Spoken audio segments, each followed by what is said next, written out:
압도적 재미 매불쇼. 자, 국내 정치도 아주 뭐 정신 없습니다만 미국 진짜 이게 초유의 사태가 발생했습니다. 다뤄야 될 내용이 많습니다. 지금 바로 출발합니다.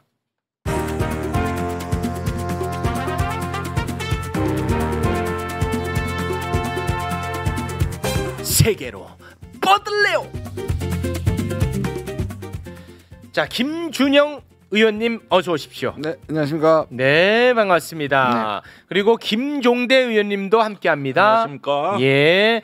그리고 알파고 기자님 나오셨군요. 예, 안녕하십니까. 아, 오랜만입니다. 오래간만에 저 또 중동에 있었어요. 아, 중동에 또 갔다 오셨어요? 네. 왜요?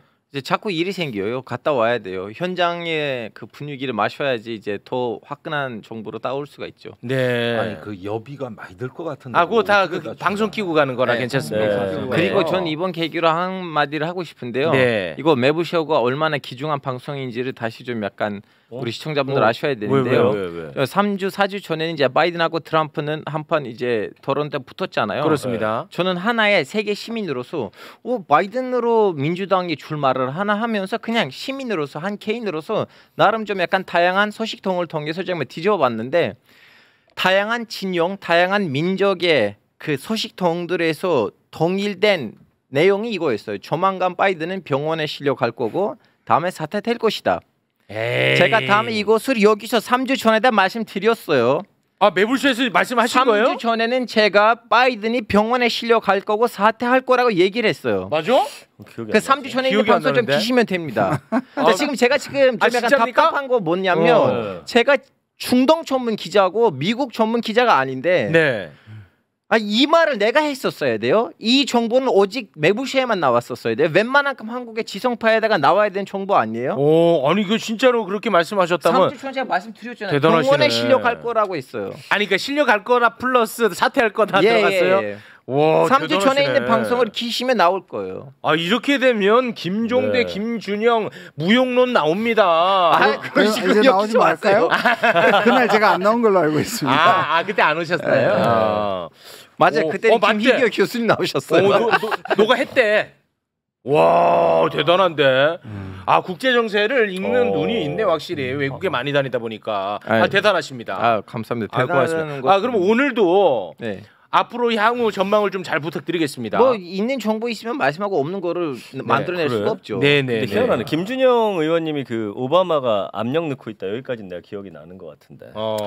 그게 지금 뭐 대단하시긴 한데 주변 사람들이 마지막 1시간 전까지도 몰랐거든요. 진짜 고민 중에 결정을 했고. 바이든이. 그러니까 우리가 보통 예측을 할 때 어떻게 될 것이다기보다는 그 순간에 어떤 가능성이 더 높다고 얘기를 하는 게 원래 학자잖아요. 그게 그렇죠. 우리가 점술가와 학자가 다른 점인데 저는 여러 번 와서 오히려 사퇴 안 할 가능성이 더 크다고 다른 방송에서 얘기를 했기 때문에 근데 그만큼 어려웠고 그만큼 주변의 사퇴 압박이 이 본인이 아직도 서운해서 이렇게 부르르 떨 정도로 지금도요? 지금도 하고 나서도 포장은 해야 되지만 그래요? 주변 사람들한테 엄청나게 서운한 걸 계속 내비치고 있어요. 그러면은 바이든이 후보 사퇴를 한 이유는 주변 압박에 결국 견디지 못하고 사퇴를 한 겁니까? 거기에다가 7월 17일 날 내가 한 가지 이유만으로만 이가 등장하면 내가 사퇴하겠다. 그게 건강이었어요. 메디컬 컨디션이라 그랬어요. 근데 그 발표하자마자 몇 시간 만에 코로나 걸렸어요. 코로나 걸렸어. 그러니까 심적으로도 위축이 되고 마음도 위축되고. 아니 그런데 엄청 고민하다가 이거는 어떻게 보면 민주당 집단지성의 승리입니다. 그 척 슈머 그 상원 의원이 지난주에 델라웨어에 있는 그 코로나19에 감염돼 있는 바이든 대통령을 방문했어요. 거기에서 저 오바마라든가 낸시 펠로시나 다 반대다 지금. 그래가지고 거의 단판을 짓듯이 그 어떤 최후 통첩 비슷한 이야기를 했고 그 직후에 이제 사퇴 발표가 나온 겁니다. 그러니까 이것은 바이든이 사퇴하나 아니하냐. 우린 이렇게만 봤는데 이 관점에 문제가 있었던 거예요. 민주당이 바이든을 정말 용인하고 선택할 수 있느냐. 더 큰 민주주의도 있는 거거든요. 그런데 그걸 갖다가 이제 하니까 바이든이 정말 그 열받지만 정말 서운하고 어떻게 나한테 이럴 수 지금도 있어. 열받아 있어. 이러지만 선택은 사퇴를 한 거라고.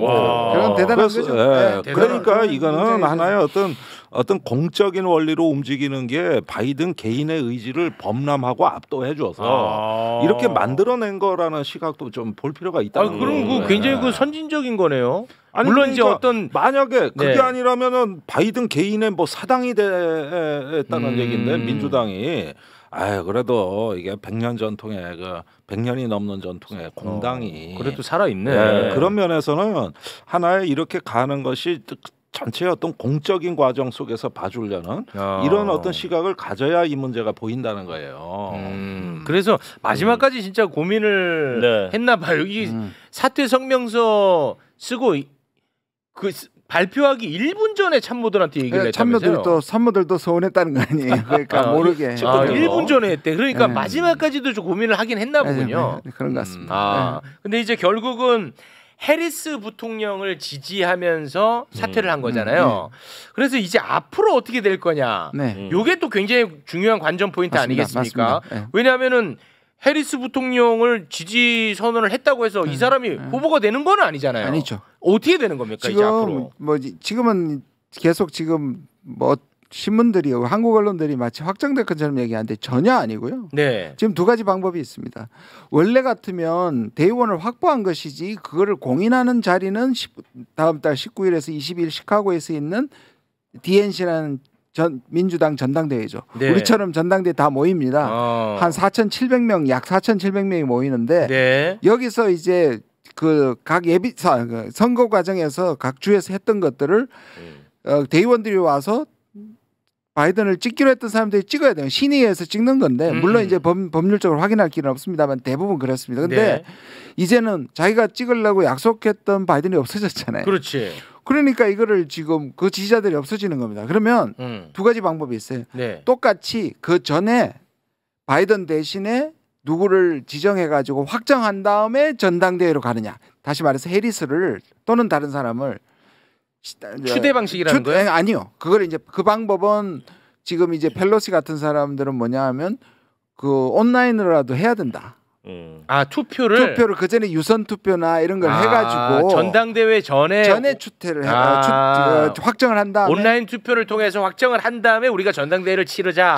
그게 잔치 원래대로 하는 거고요. 그런데 그게 이제 불가능하거나 그게 문제가 될 수 있으면 아예 거기 가서 오픈 컨벤션이라고 합니다. 거기서 자기 투표하는 겁니다. 그 전까지 등록을 받아가지고. 그 전에 이제 후보자들을 등록을 받아서 전당대회 현장에서 투표로 해서 결정을 하자. 등록 요건이 있습니다. 아무나 할 수 있는 게 아니고 대의원 300명을 확보해야 되고 한 주에서 50명을 넘지 않아야 됩니다. 왜냐 한 주에서 300명을 다 채우면 안 된다는 겁니다. 뭐 300명 없지만 아무튼 50명을 넘기지 않은 채 합계 300표를 받으면 후보가 됩니다. 그 다음에 그걸 이제 투표를 하는데 딱 한 가지 조건만 만족시키면 됩니다. 과반수를 한 후보가 차지해야 됩니다. 그래서 첫 번 투표 확보를 못하면 계속합니다.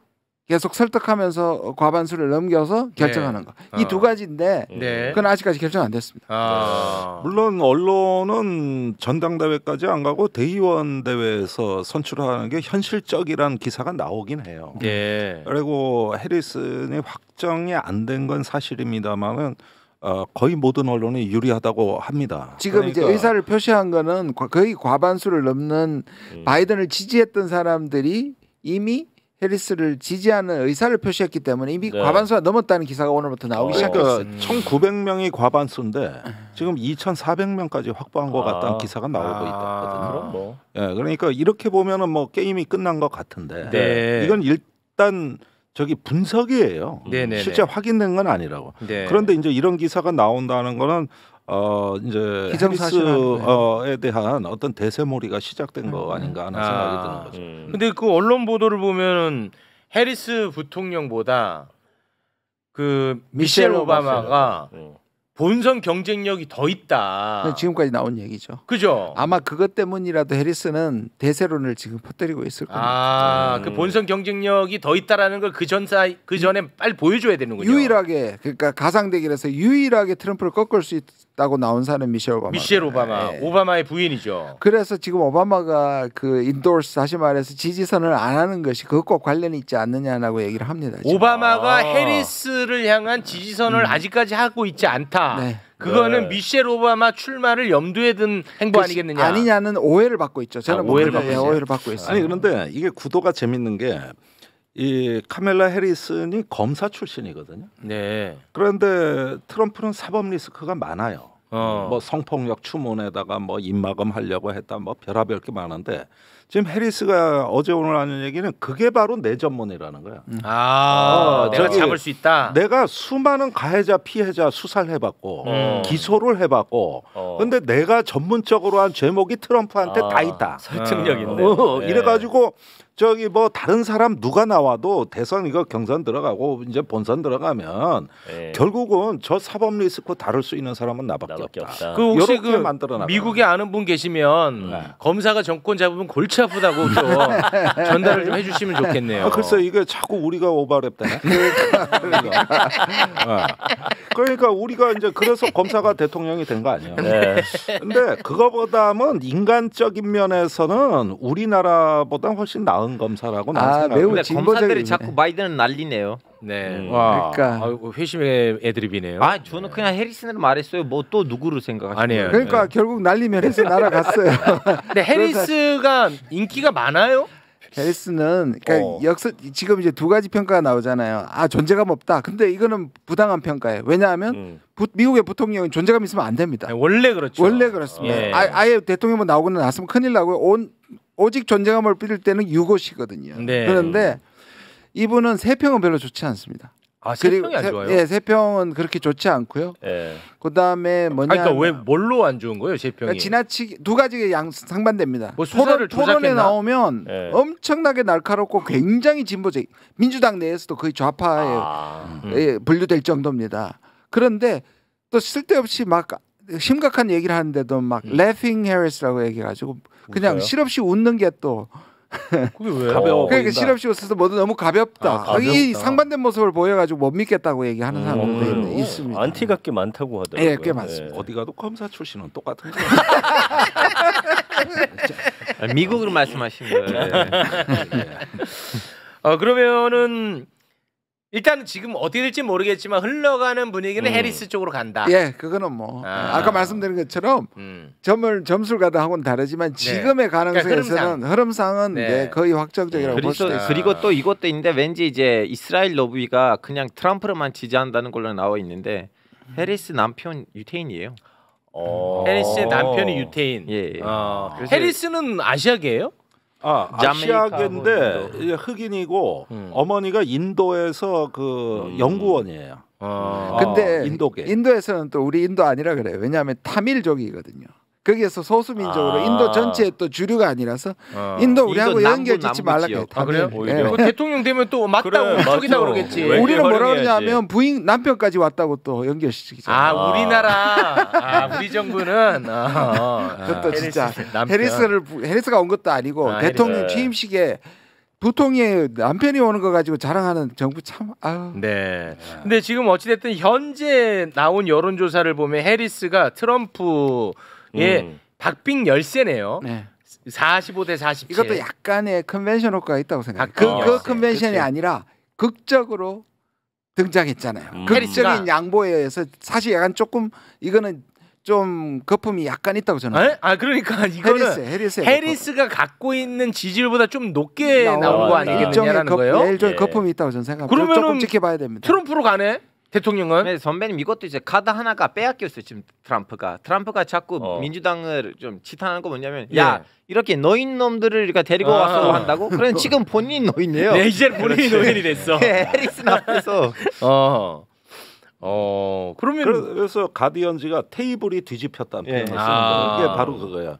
트럼프가 공격했던 주 논리가 이제 자신을 향하게 됐다는 뜻이죠. 그래서 여기서 게임 챌린저가 누구냐면 해리스가 간다면 누구를 부통령으로 할 것인지가 게임 챌린저예요.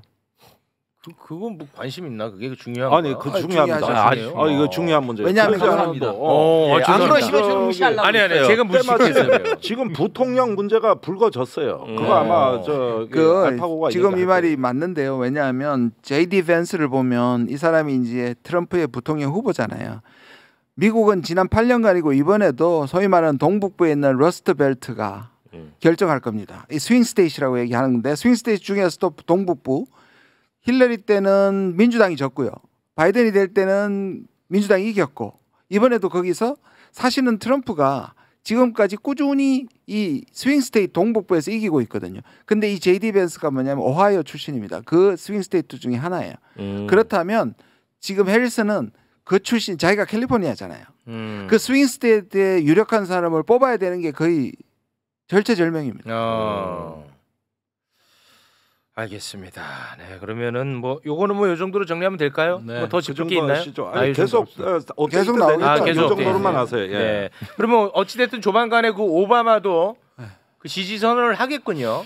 뭐 대세가 좀 형성이 되면 그 두 사람은 서로 엄청 서운해합니다. 바이든은 가장 서운한 사람이 아까 척 슈머를 하는데 실제로 바이든이에요.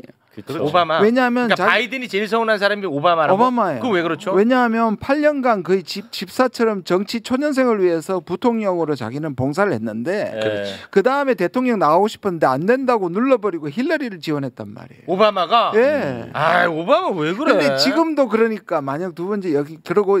계속 사퇴까지 압박했고 이런 거 보면 바이든 속에서는 지금 오바마가 가장 섭섭. 그게 만약 미셀까지 나와봐요. 그거까지는 안 나와야 되겠다. 그럼 바이든 입장에선 내가 진짜 정치적으로 결정적일 때마다 오바마가 이거 다 비토를 한 거네요. 근데 미셸 나와버리면 이러려고 했구나라고 생각할 수밖에 없지. 그럼 그 스토리가 더 좋겠는데요. 미셸 오바마가 나오면 스토리 좋을 것 같은데. 잔인한 매불쇼엔 좋겠지. 알겠습니다. 우리나라에는 어떻습니까? 해리스가 만약에 맞아 궁금하다. 예, 우리나라에 미치는 영향. 해리스가 나와서 여성가족부 폐지는 이제 다 틀렸어요.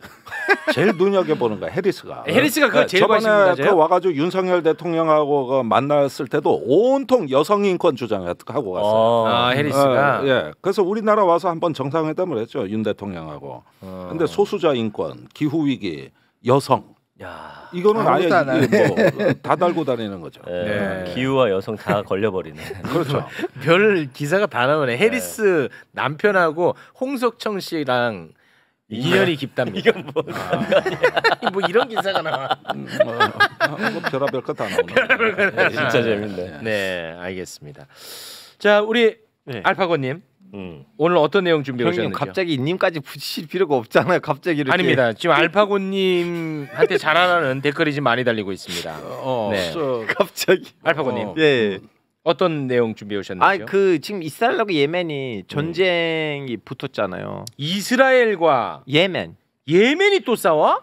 사실은 티격태격하고 있었는데 처음으로 이제 예멘이 그 날렸던 드론이 결국 이제 텔아비브의 미국 영사관 근처를 맞아가지고 시민 1명이 죽었고 8명이 이제 피해를 입었는데 그동안 이제 예멘의 공격을 미국, 영국, 프랑스가 막았거든요. 네. 그리고 실질적으로 그 홍해에서도 지금 미국 함대가 예멘이란 티격태격하고 있는데요. 근데 결론적으로는 뭐 텔아비브에 있는 시민이 죽었고 그래서 이제 이스라엘 이거 안 되겠다. 우리가 직접 가서 예멘을 공격해야겠다고 해서 예멘의 항구를 또 공습을 했어요. 근데 지금으로 우리가 알고 있는 숫자는 8명 예멘 사람이 죽었고요. 수많은 사람도 이제 다쳤고 그리고 지금 항구가 불바다 됐어요. 항구가 불바다 됐어요? 네, 지금 불태우고 있는 한 며칠 전에 며칠 걸렸어요. 그 불을 없애버리는 진화하는데. 자 이제 여기서 문제가 뭐냐면 이스라엘이 지금 처음으로 자기 나라로부터 국경이 없는 나라에 그 공개적으로 가서 공습하는 거 처음이에요. 그동안 자기 국경이 없는 나라에 가서 이렇게 공식적으로 얘기를 하면서 이렇게 군사 착전을 한 적이 없었어요. 처음이에요. 네. 그래서 지금 이스라엘이 어쩔 수 없이 가서 대응을 한 거예요. 왜냐하면 결론적으로는 예멘이 대놓고 얘기했어요. 야, 우리 텔아비브 우리가 쐈어. 정신 차려. 했는데 가만히 있을 수 없었네. 네. 근데 이스라엘이 이걸 이제 대응을 해야 되는데 근데 이스라엘이 예멘이라는 전쟁을 계속하고 싶지 있는 거 뭐냐면 그 홍해를 통해서 이스라엘한테 물품이 갔다 왔다 하거든요. 그 지도 있으면 좀 지도가 띄워주세요. 좀 있으면 좋은데요. 지도가 좀 있어야 될 것 같아요. 네. 그리고 이 예멘에 있는 애들도 일부러 자꾸 이스라엘에 이제 항구를 이제 때리거든요. 이번에 또 때렸어요. 엘리엇 항구를 때렸거든요. 예멘 애들이. 그래서 이대로 가면 이제 서로의 경제 구도를 때리는 구도인데 어차피 예멘에 있는 애들은 산속에 사는 애들이니까 아무리 이스라엘의 그런 공격을 받아도 잃을 거 없고 이미 사우디랑 국경이 있는데도 몇 년 동안 싸웠는데도 버텼거든요. 네. 예멘 애들이.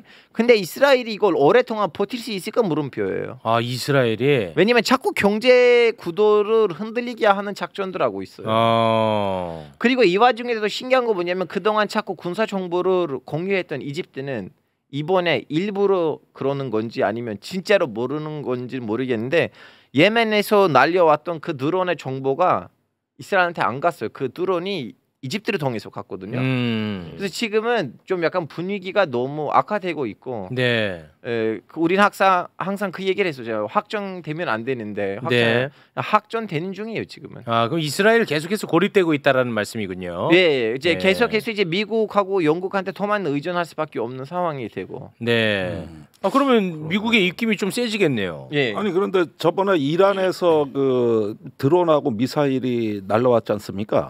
그때 미국, 영국, 프랑스, UAE 전투기들이 막아주고 마지막 최종 방어만 이스라엘에 했거든요. 네. 근데 예멘에서는 그 시스템이 작동이 안 된 거예요 지금. 그러니까 이런 것들은 또 다른 어떤 차원에서 지금 새로운 어떤 부담이 생긴 거기 때문에. 네. 근데 제일 문제는 이제 진짜 이게 확전징으로 봐야 되느냐 이게 확전의 징후로 볼 수 있느냐. 네. 이렇게 되면 헤즈볼라에 당연히 영향을 줄 거 아닙니까?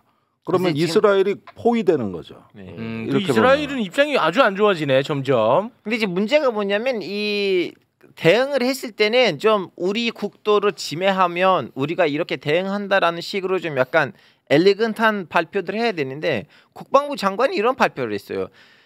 유태인의 피를 흘리게 되면 대가를 이룰 것이다. 이건 좀 약간 파시즘. 대가를 뭐?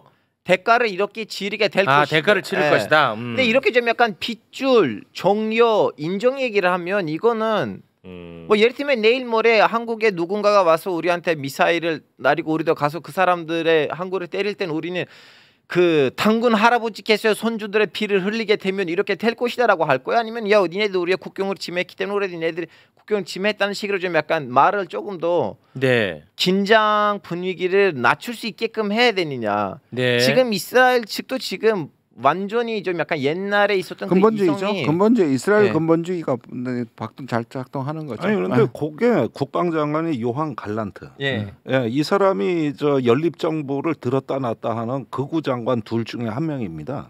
하나는 스트라우스 재무장관이고 하나는 갈란트 국방장관. 둘의 이 극단주의자가 다수를 지배하는 체제라는 거 내가 전에 말씀드린 게 그 문제의 인물들이거든요. 그리고 철저한 시온주의자예요. 그래서 유대인의 나라를 완성하는 게 이 사람들 꿈이기 때문에 이게 정확히 그 색깔이 나오고 그런데 이게 이스라엘 시민들의 어떤 의지와 무관하게 그런 극단적 주장들이 나오고 있고 완전히 인종주의에다가 근본적 성향들. 이런 게 국방부 장관이 지금 그 인물이란 말이에요. 그리고 여기 이번 계기도 말씀드려야 되는데 이렇다고 해서 예멘에 있는 후티 반군도 그렇게 좋은 애들이 아니에요. 걔네도 나쁜 애들이다. 이분들은 대놓고 자기네 깃발에서는 유태인들을 저주한다는 말을 하고 있거든요. 그러다 보니까 뭐라고 해야 되나? 그 예멘에 있는 후티 반군도 중동에 있는 제일 매운맛 조직이라는 걸 우리가 알고 있어야 돼요. 네, 전략이 만만치 않아요. 미사일 드론을 다 갖고 있어요. 예멘이요? 예멘의 후티 반군이.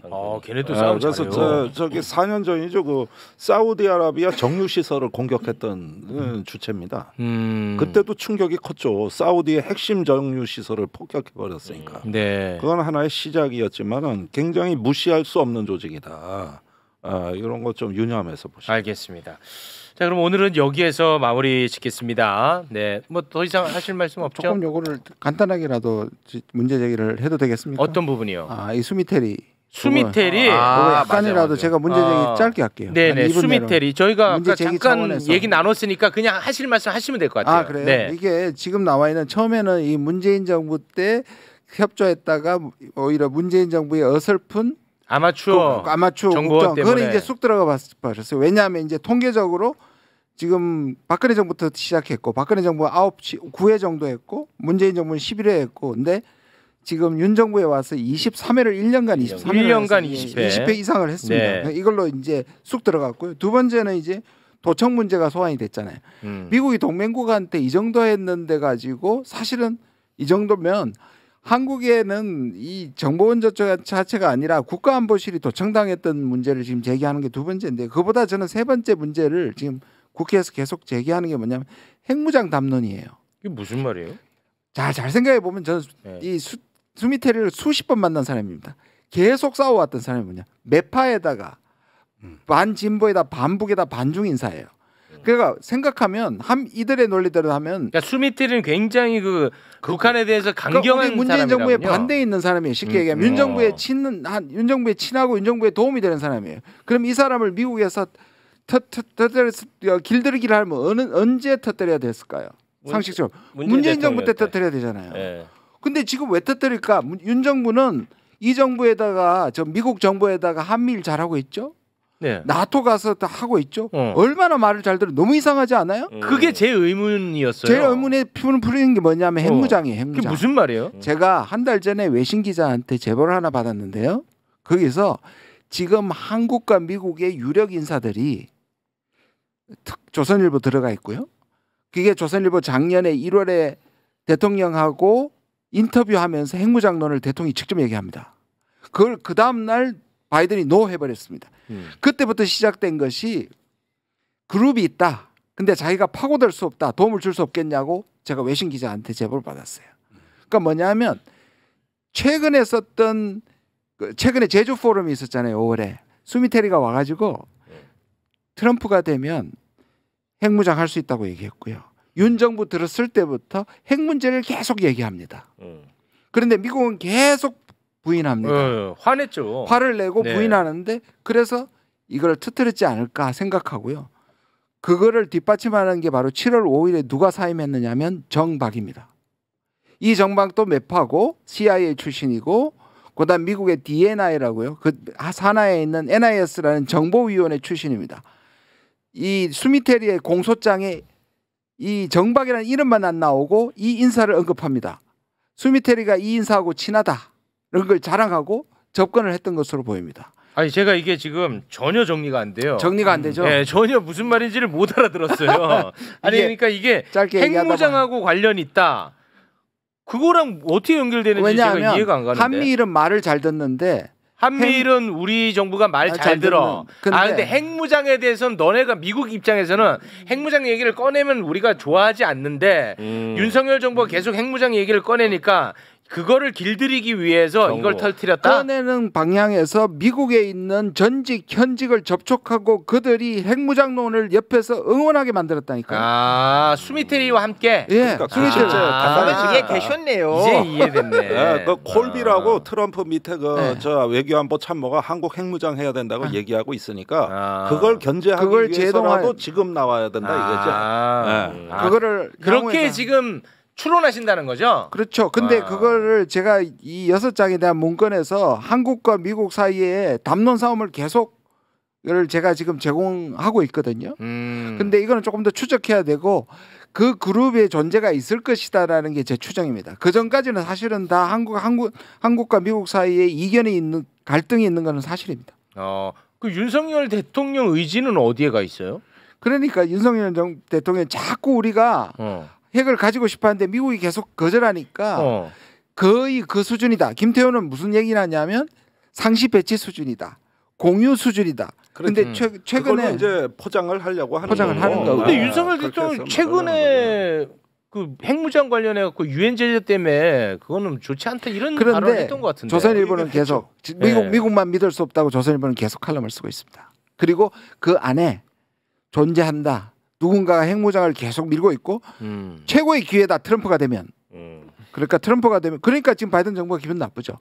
트럼프가 되면 핵무장할 기회가 생길 것이라고 지금 그걸 계속 퍼뜨리고 있다. 근데 그거는 좀 근거가 있는 얘기입니까? 네. 그 밑에 그 트럼프 밑에 핵심 일단, 브레인 네. 콜비의 지론입니다. 한국 핵무장 시켜야 된다. 트럼프 밑에 있는 콜비라는 사람은 네. 한국은 핵무장 시켜야 된다고 하는 사람이에요. 그 사람 중요한 책이 국내 하나 번역된 게 있어요. 더 스트래티지 오브 디나이얼. 요거 조금 거부 전략이라는 책에 이 얘기가 나와요. 아니 그 사람은 왜 그런 걸 그러니까 원해요? 간단해요. 트럼프하고 코드가 많은데 이제 미국이 전 세계 안보 책임진다는 생각 버려라. 버려라. 그거 오만이고 능력도 안 된다. 그런 거 싹 버리자. 대신 저기 그 핵 주권을 행사하겠다면은 용인해라. 핵 주고 돈 아끼자 뭐 이런 거. 그런 식의 이야기가 있어요. 거칠게 요약하면 그러니까 그래요. 세계 경찰 안 하겠다. 지금 보시면 미국의 주요 인사 미국인이든 아니면 한국계 미국인인 그리고 여기 내부가 굉장히 담론을 서로 주고받으면서 뭔가 연대가 같은 게 느껴지는 거예요. 제가 이걸 더 추적해서 나중에 시간을 주시면 이 부분을 더 상세하게 제가 설명을 드리겠습니다. 그러면 어찌됐든 우리 정부 어떤 요직에 있는 누군가들은 이 핵무장 흐름 속에 있는 분들이 부추기고 있고요. 부추긴다는 그런데 거군요. 이거를 역설적으로 얘기하면 한미동맹 그렇게 중요시한다는 사람이 지금 핵무장 때문에 한미동맹 흔들고 있는 겁니다. 그러니까 그 말이 안 되니까. 그러니까요. 그래서 제가 그게 이해가 안 간다는 거예요. 박정희 때 한미가 왜 악화됐습니까? 핵무장 때문에요. 그 아무리 그래 뭐 보수. 그래서 이번에 국민의힘 전당대회에서도 핵무장 얘기 그래서 많이 나경원도 바로 들어갔잖아. 쑥 들어가고. 그 수미테리 때문에 쑥 들어간 거예요? 아이고 저기 뭐냐고. 아니 초반에는 그걸로 많이 싸웠어요. 아니 그리고 제가 많이 외통위했을 했는데 때도 오래 못 김기현 전 대표가 바로 핵무장 또 얘기했어요. 그래서 맨날 그 무장파하고 그 아니라는 사람들끼리 핵핵거리고 싸우고 있어 지금. 그러니까 요거는요. 죽은 싸움이 아니에요. 또 이제 미국 대선 때 이제 그때 한번 봅시다. 그래요? 예. 알겠습니다. 야 이제 대한민국에서 이렇게 고퀄리티 외신을 다루는 방송이 어디 있겠습니까? 고퀄리티. 아까부터 뭔가 혹시 매수했나요? 아까부터 주가 조작으로 자꾸 들어가는데. 네. 알겠습니다. 오늘은 여기에서 마무리 짓겠습니다. 함께해 주신 세 분 대단히 고맙습니다. 감사합니다. 감사합니다.